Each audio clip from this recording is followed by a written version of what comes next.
بسم اللہ الرحمن الرحیم۔ السلام علیکم ورحمۃ اللہ وبرکاتہ۔ ایک مرتبہ پھر آپ کی خدمت میں حاضر ہیں، اور آج کا جو ہمارا ٹاپک ہے وہ ہے دی پاور آف دعا، یعنی کہ دعا کی طاقت اور دعا کے فضائل پر ہم تھوڑی سی گفتگو کریں گے۔ یعنی کہ ایک رحم دل صفت کو رحم کرنے والی ذات کو پکارنا۔ تو اس سے پہلے آپ سے گزارش ہے کہ آپ میرے چینل کے ساتھ جڑ جائیں اور چینل کو سبسکرائب بھی کریں، اور جتنا زیادہ ہو سکے آپ میری اس گفتگو کو زیادہ سے زیادہ شیئر کریں۔ دیکھیں، زندگی کے کسی بھی مقام پر اگر آپ اپنی پروگریس کو اور اپنے ویژن کو کنسسٹنسی کے ساتھ بڑھانا چاہتے ہیں، بڑھانے کی کوشش میں لگے ہوئے ہیں، تو اللہ کی ذات آپ کو ضرور کامیاب کرے گی۔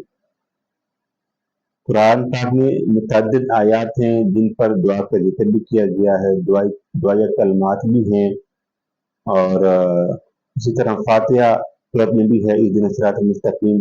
یہ پوری صورت ہمارے جو مجتہدین ہیں، ہمارے اخلاص ہیں، وہ کہتے ہیں کہ یہ ایک دعائیہ صورت ہے، اور بہت ساری ایسی آیات ہیں جن کو پڑھنے سے یہ محسوس ہوتا ہے کہ ہم اپنے رب کی بارگاہ میں اپنے آپ کو پیش کرتے ہوئے دعا کر رہے ہیں۔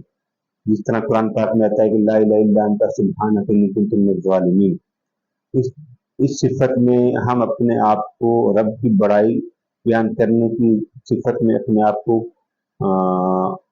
اس کی بارگاہ میں جھکانے کے لیے سجدہ ریز ہوتے ہیں، لیکن اس کے لیے ایک دعا ہی ہے وہ طاقت جس پر ہم چل کر کامیابی حاصل کر سکتے ہیں۔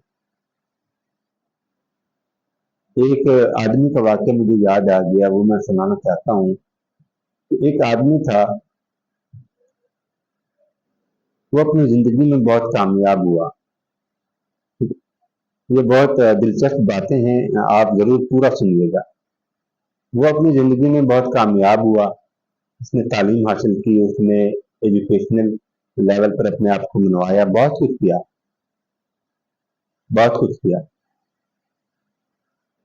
پھر اس کی کسی کے ساتھ لو بانڈنگ ہو گئی، وہ کسی کے پیار میں مبتلا ہو گیا، ٹھیک ہے نا، اور کچھ عرصے تک وہ اس کے ساتھ لو بانڈنگ کرتا رہا، پیار محبت، وہ کوئی بھی ہو سکتا ہے، دوست ہو سکتا ہے یا کوئی بھی، ایوری تھنگ۔ تو کہنے کا مقصد یہ ہے کہ جب اس انسان سے اس کو دھوکہ ملا، دھوکہ کس طرح ملا؟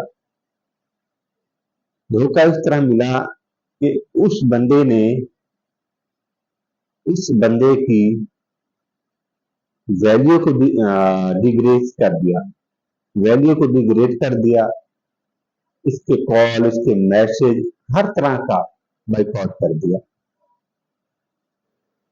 یوں سمجھ لیں کہ وہ انسان اس کی موجودگی کو گھٹن محسوس کرنے لگا، اور جان چھڑانے کے لیے کبھی مصروفیت کے بہانے، کبھی کس چیز کے بہانے، کبھی کس چیز کے بہانے۔ اب یہ واقعہ بڑا دلچسپ ہے، اس کو سنیے گا ضرور۔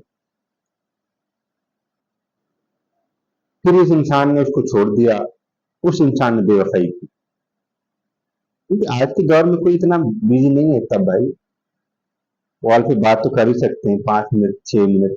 تو یہ مصروفیت کا انداز وہی لوگ اپناتے ہیں جو اگلے بندے کو چھوڑنا چاہتے ہیں، اور جو چھوڑنے کا ارادہ کر لیں اسی کا نام بے وفائی ہے۔